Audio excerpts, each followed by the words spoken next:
Would you guys welcome my friend Louie Giglio?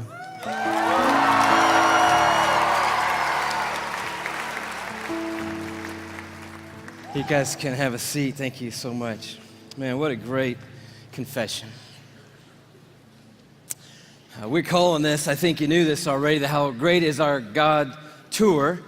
Not just because God has given Chris this phenomenal song that circled the globe, but we're calling it the How Great Is Our God Tour because we are here tonight worshiping a God that is far beyond anything we could ever dream of or imagine. We are here tonight to worship a huge, massive God of grace and glory.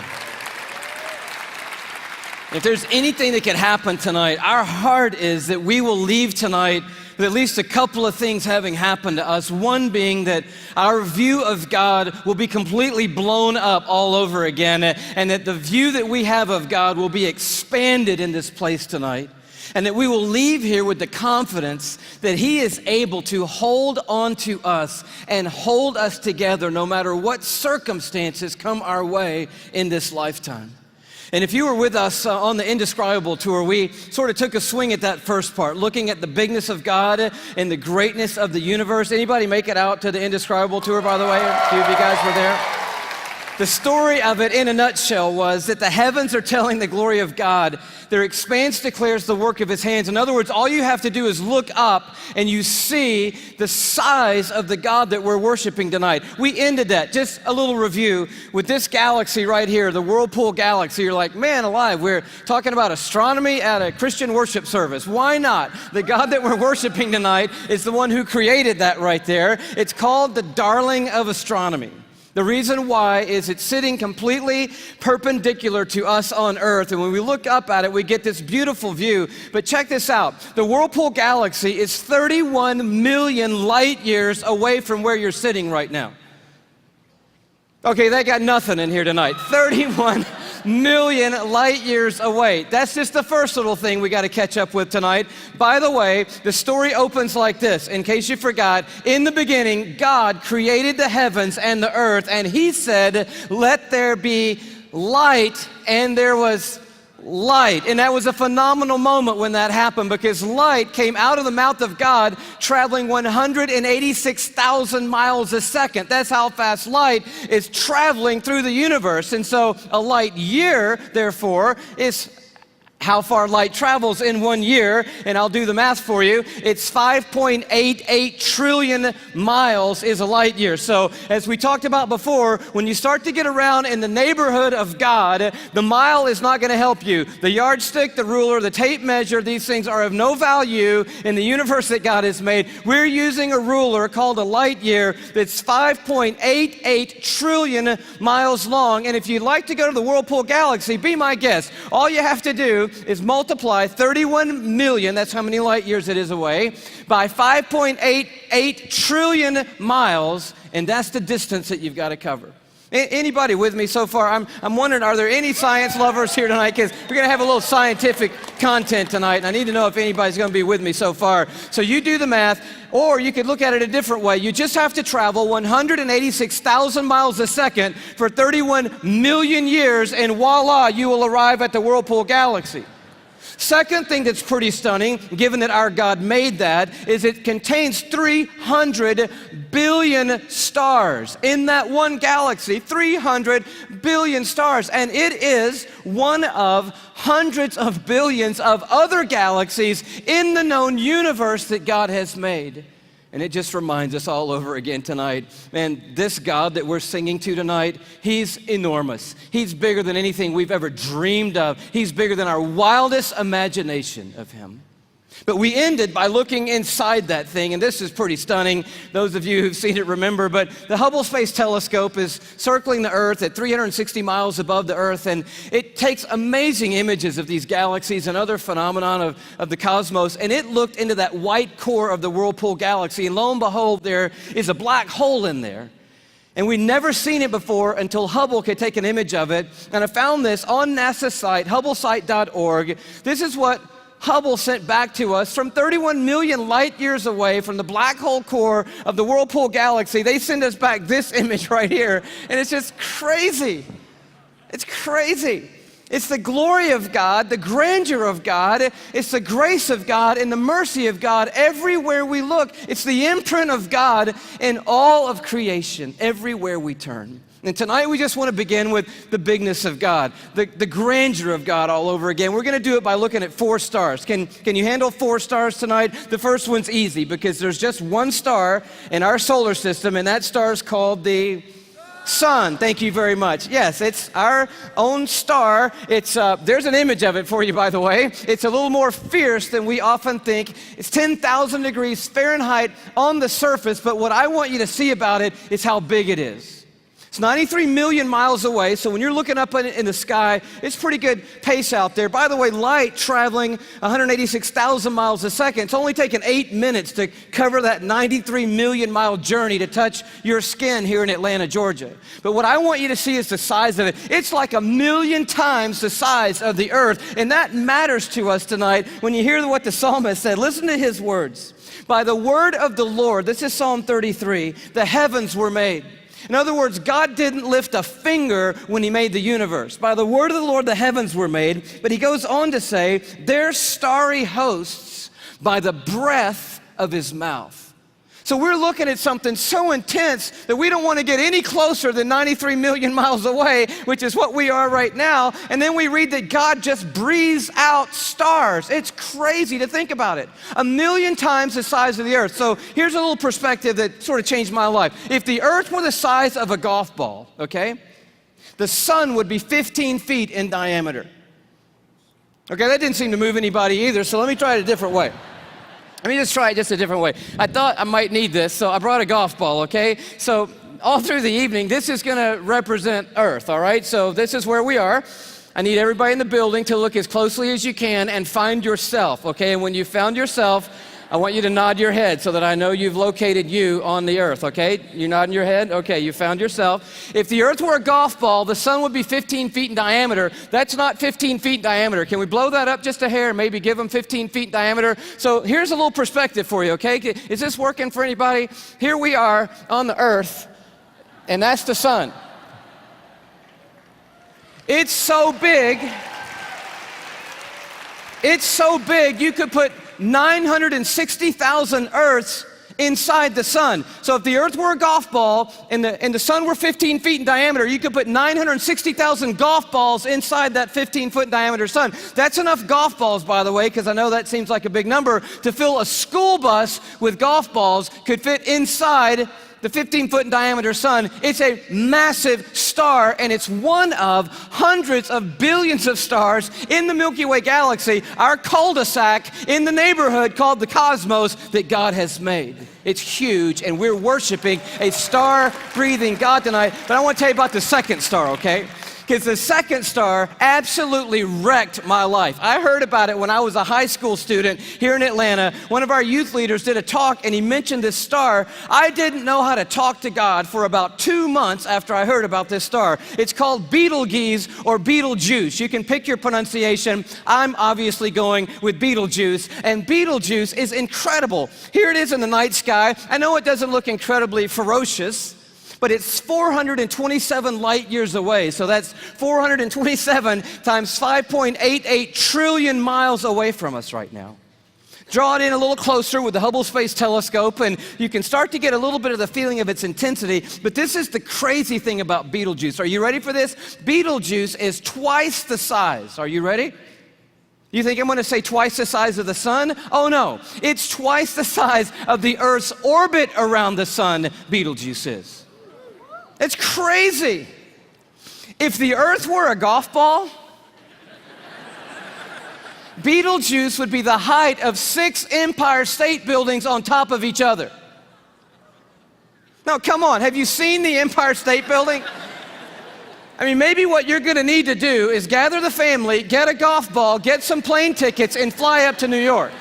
And you're gonna go into Midtown, you're gonna take your golf ball and put it on the sidewalk outside the Empire State Building.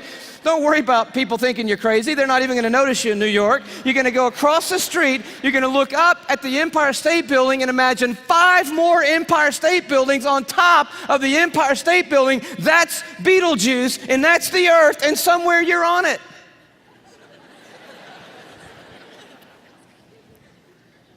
You could fit 262 trillion Earths inside Betelgeuse. So if the Earth were a golf ball, that would be enough golf balls to fill up the Superdome with golf balls. 3,000 times.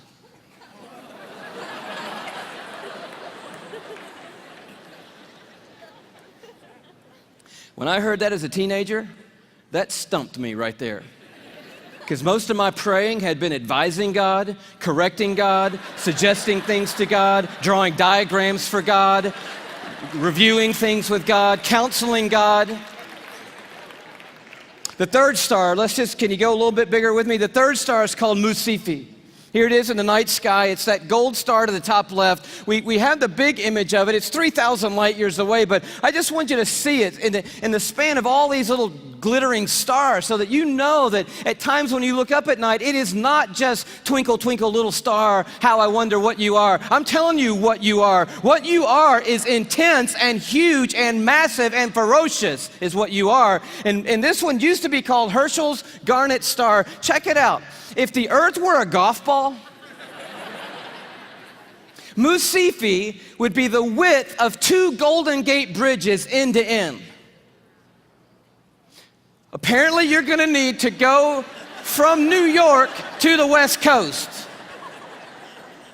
Go to San Francisco with your family and your golf ball. Place your golf ball at the beginning of the Golden Gate Bridge. Go across the bay into Oakland to a high place where you can see the entire Golden Gate Bridge. Another second Golden Gate Bridge will be in your imagination. Span all the way back the 2 Golden Gate Bridges to the very beginning and find your golf ball over there. That's the Earth, and somewhere you're on it. One of the stars in the Milky Way galaxy. It's so big you could fit 2.7 quadrillion Earths inside this one star.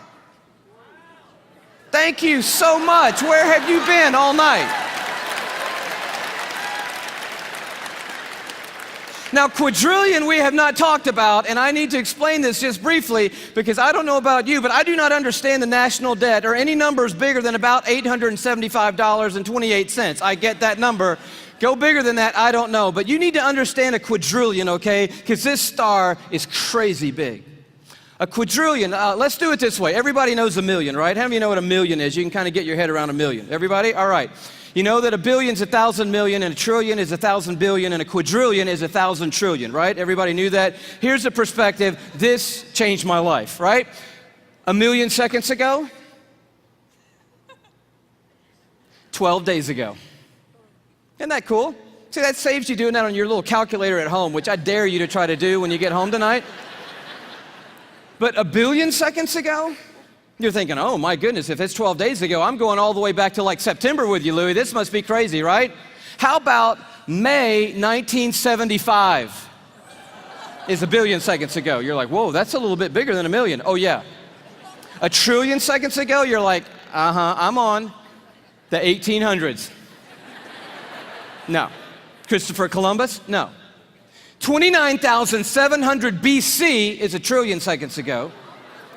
A quadrillion seconds ago, 30,800,000 years ago is a quadrillion seconds ago. We're talking about a really large number, and Musifi is so big, you could put 2.7 quadrillion Earths inside this one star. But it is not even the biggest star we have found. I love science, and science has just brought us the largest star they found. It's called, are you ready for this? Canis Majoris. Now, I'm no linguist, but that's a cool name for the biggest star we've found so far. I think that means the big dog star, and that's exactly what it is. I bring it to you as a little bitty purple, glow just to the right of center there.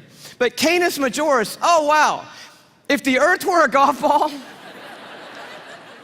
Canis Majoris would be the height of Mount Everest.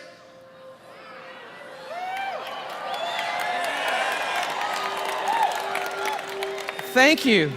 You just saved your family plane fare from California to Kathmandu, Nepal. Almost 6 miles above sea level, the highest point on the planet, and I just dare you to get up there and unzip the parka and pull out your golf ball.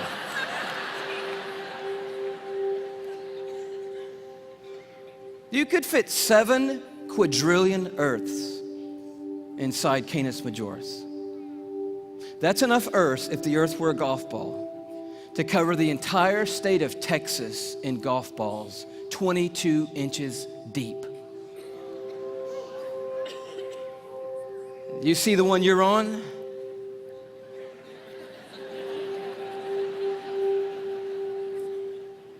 Maybe this will help a little bit more. This absolutely blew my mind.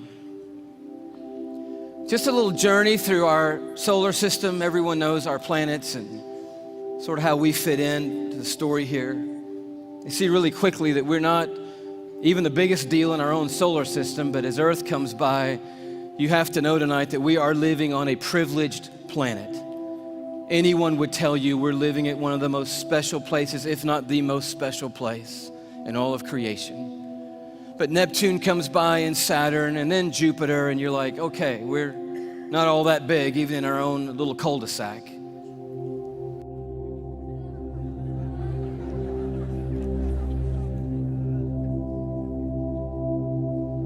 I just noticed the blue dot fading away is not the Earth. That's Neptune. The Earth has gotten too small to see anymore.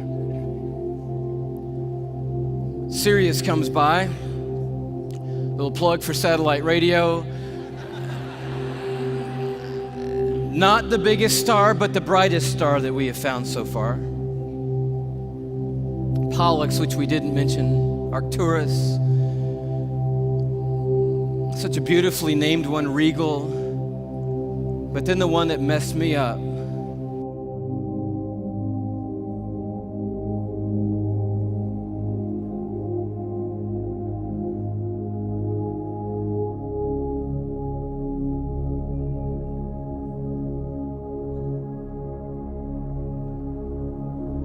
Our third star, Musifi.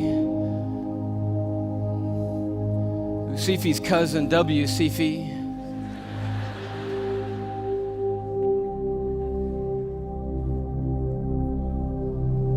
And Canis Majoris.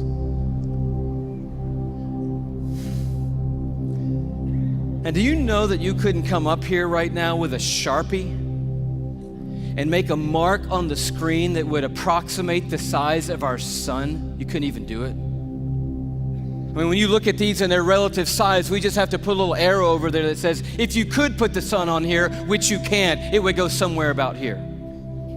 And can you hang on that for me? And when you see this, I don't know what happens to you, but I'll tell you what happens to me. A shrinking feeling comes over me, and it's not a bad shrinking feeling, it's a good shrinking feeling. Because sin, it has a way of shrinking God down in our minds and puffing us up in our own estimation.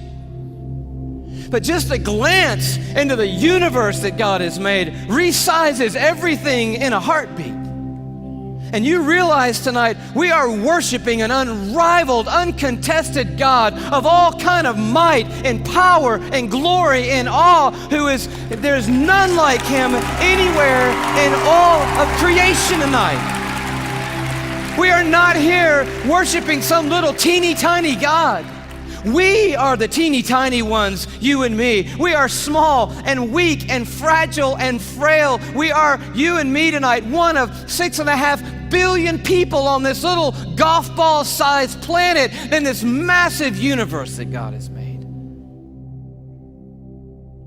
But I'll tell you, the miracle of tonight is crazy, and crazier to me than the size of any star, is that though we are but a vapor, you and me, and tiny and frail, we are marked by majesty. And we have been created in the very image of the God who breathes out the stars and put the universe into place. You and I are fashioned and formed and ordained by the God of all creation. We are fearfully and wonderfully made, you and I. We are a miracle. You're a miracle sitting in the building tonight.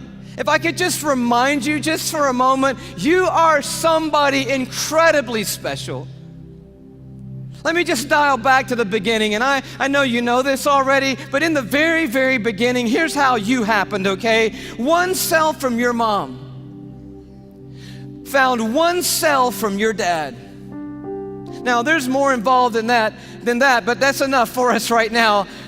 And by the way, we should applaud the one cell from your dad, because that one cell did a pretty heroic thing to be the one cell in the story that we're talking about tonight.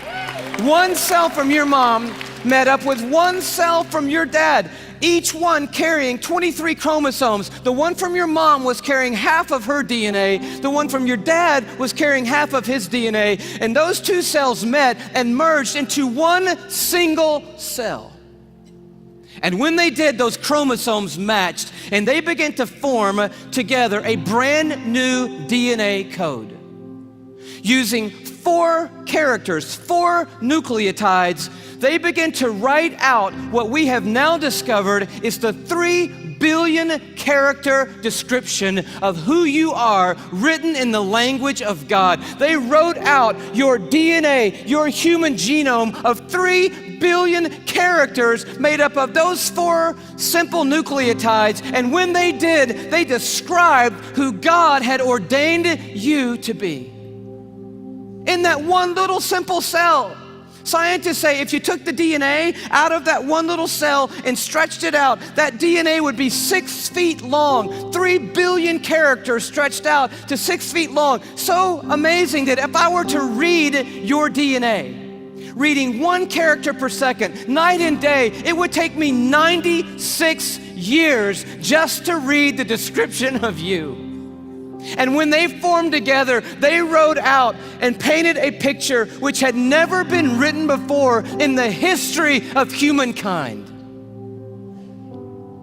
And then that cell did the unthinkable. It set out to build that model from one cell. I'm telling you, you are a miracle sitting in this building tonight. And you have come a long, long way. I mean, here you are. This may not be in the family photo album, but here you are at 3 days old. 16 cells of you. You say, what in the world is that? It's a 16-cell human embryo on the tip of a safety pin at incredible magnification.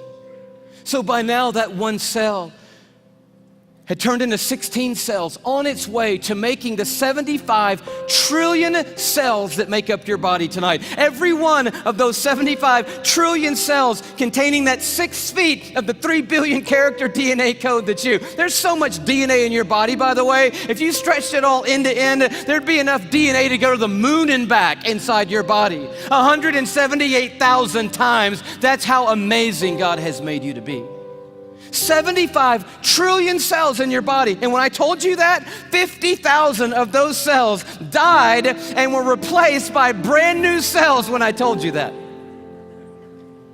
And then just now, 50,000 more cells died and were replaced by brand new cells. It's happening every 3 seconds, day and night, all the days of your existence. And you wonder why you're tired all the time. I'll tell you, you're doing some amazing stuff night and day. We're miracles, you and me. I love the way Augustine said it, one of the great fathers of the church and of the faith. He just nailed it when he said it like this. Men go abroad to wonder at the height of mountains, the huge waves of the sea, the long course of rivers, the vast compass of the ocean, the circular motion of the stars.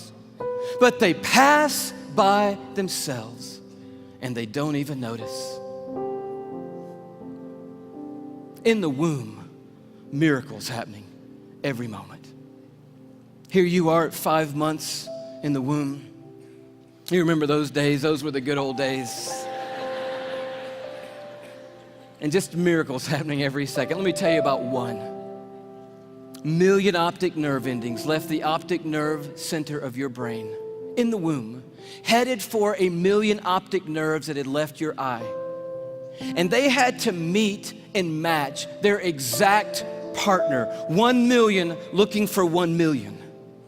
And when they found their exact partner out of 1 million and matched up together, in that instant you had sight.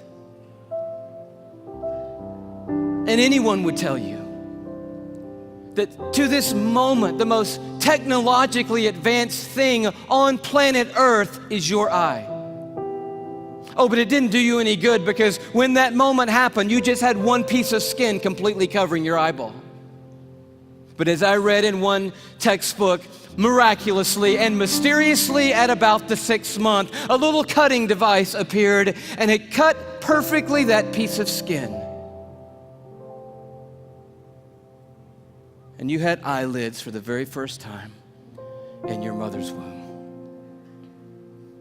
You are fearfully and wonderfully made.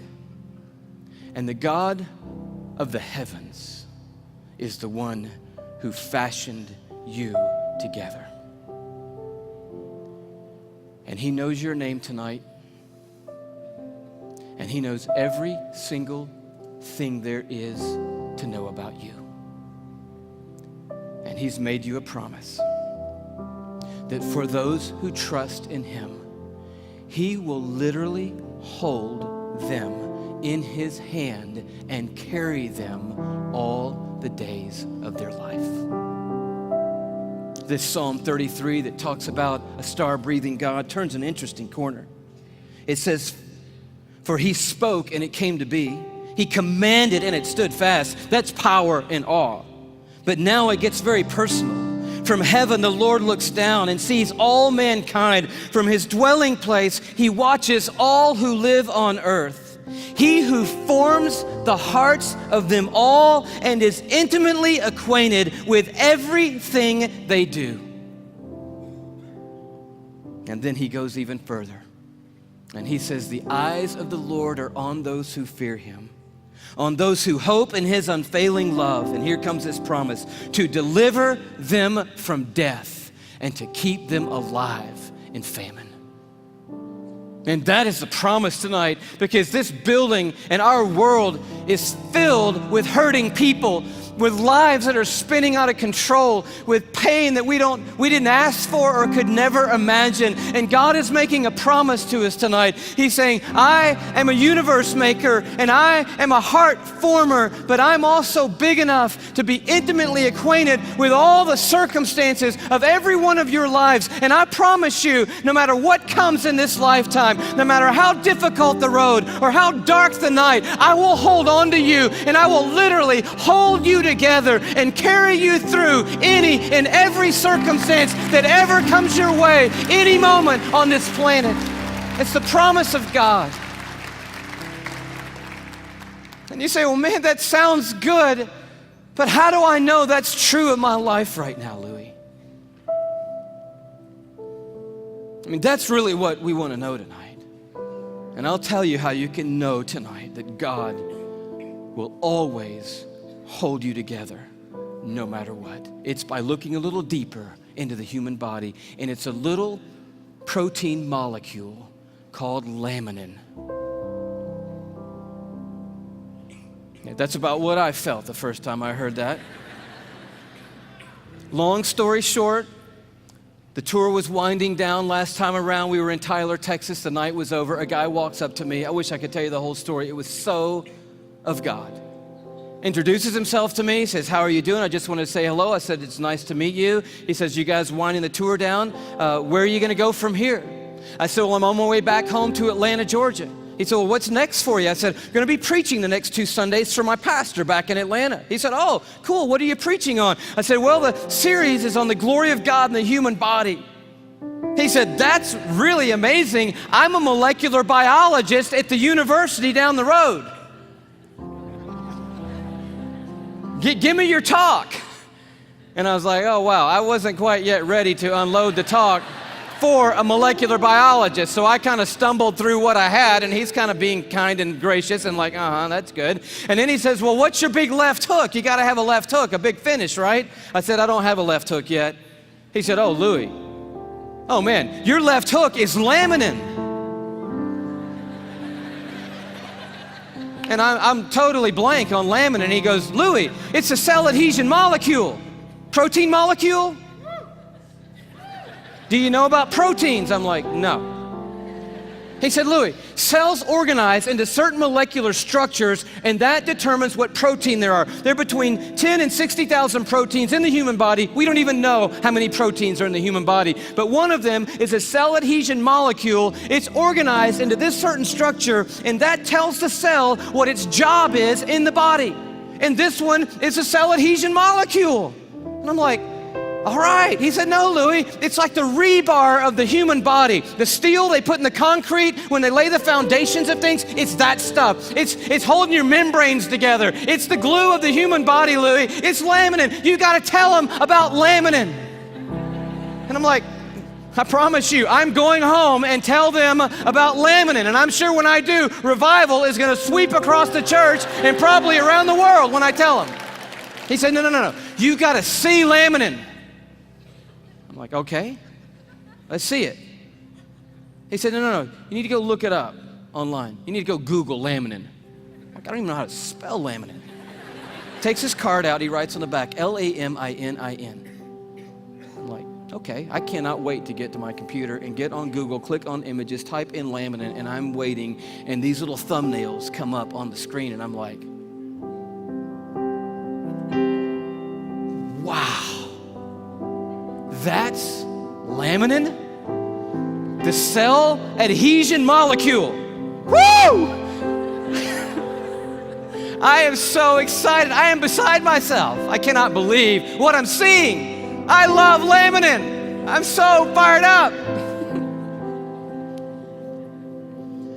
You should see laminin, I guess. That's the thing, right? Okay.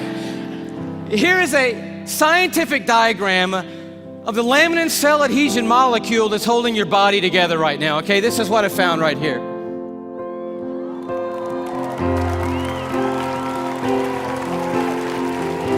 No, come on, that's crazy. That's just crazy. I just can't believe it. I emailed that guy back so fast, I'm like, wow, what in the world? He said, you want to see an actual laminin molecule? I'm like, oh no, man, the diagram was cool for me. I'm happy with that. Don't bother sending anything else. I'm like, yes! And he sends me this image, an electron microscopic image of an actual laminin protein molecule. It looks just like this.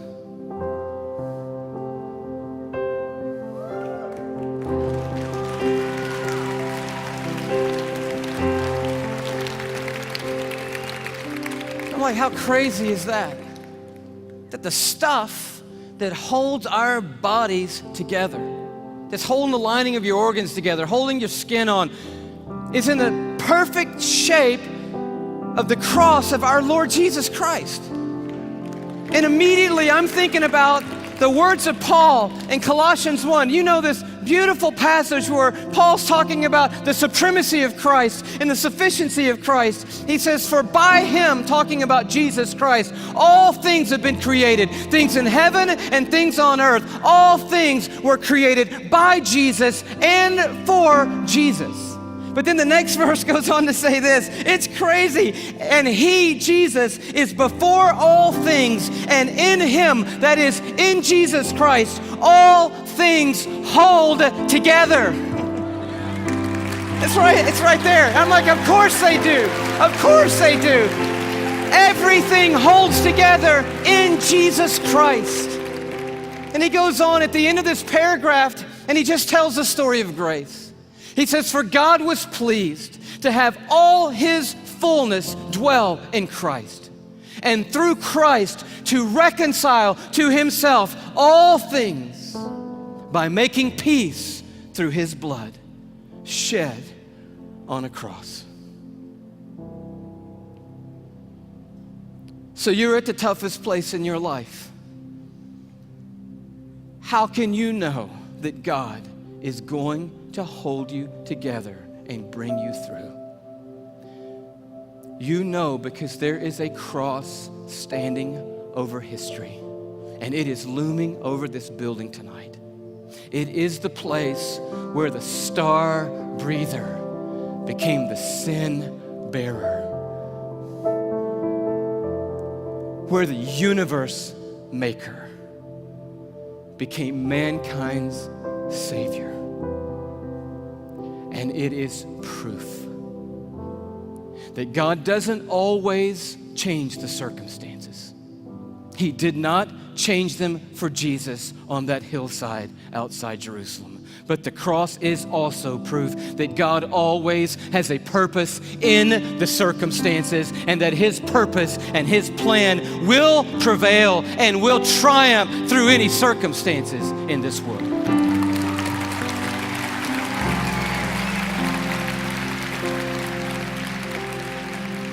So we just close with this question. It's found right in the middle of an interesting chapter in Isaiah 40 where it just talks about the expanse of God. He stretches out the heavens like a curtain, like a tent to dwell in. He leads forth the starry host one by one and calls them each by name. But then it takes a turn. And the writer of Isaiah says, "So why do you say, O Jacob? And why do you complain, O Israel? My way is hidden from the Lord." Or say, "My cause is disregarded by my God." In other words, there was a moment in the history of Israel when they felt like God had completely lost sight of them. That yes, I believe that God is big enough to make the world. I even believe that God ordained and made me. And now coming present tense, I'll accept the fact that God gave His Son on a cross. But what I really need to know right now, what really matters most to me right now is, does God see what I'm going through? Does He see what I'm carrying? Does He know that I can't take one more step or one more day? Does He care, and can He do something? That's what I need to know. And Isaiah answers, and he answers with another question.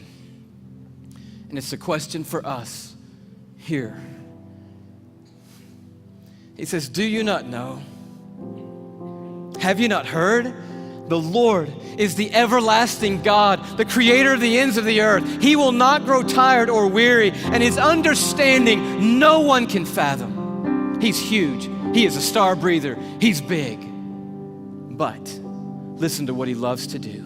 That God, that creator of the ends of the earth, that I do not grow tired or weary, that my understanding's too great for you, that God, here's what He does. He gives strength to the weary, and He increases the power of the weak. For even the youths will grow tired and weary, and young men will stumble and fall. But those who hope in the Lord, another translation, those who wait upon the Lord.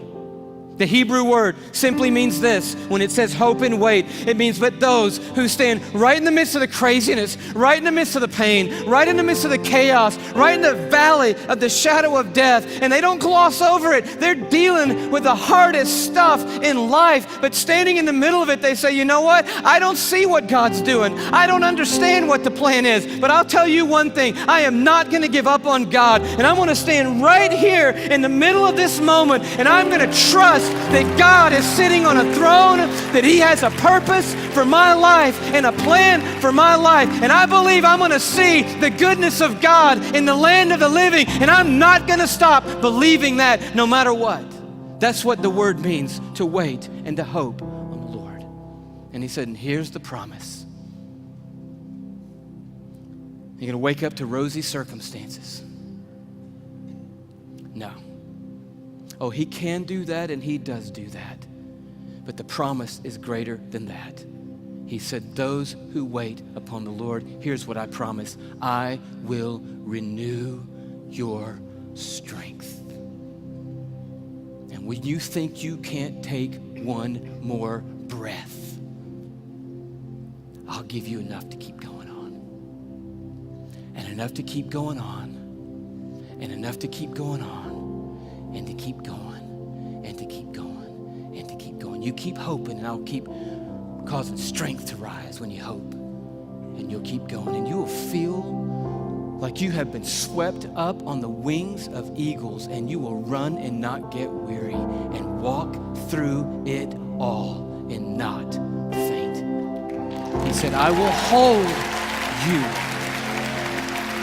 Even when you let go of me, I'm not going to let go of you. Did you know there are millions and millions and millions of microscopic crosses holding you together right now?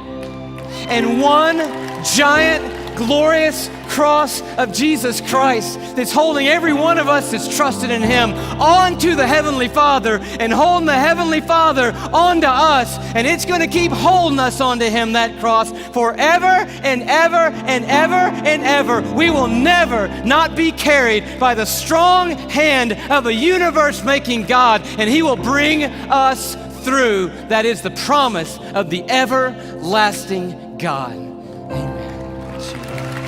God bless you. Bless you. Bless you.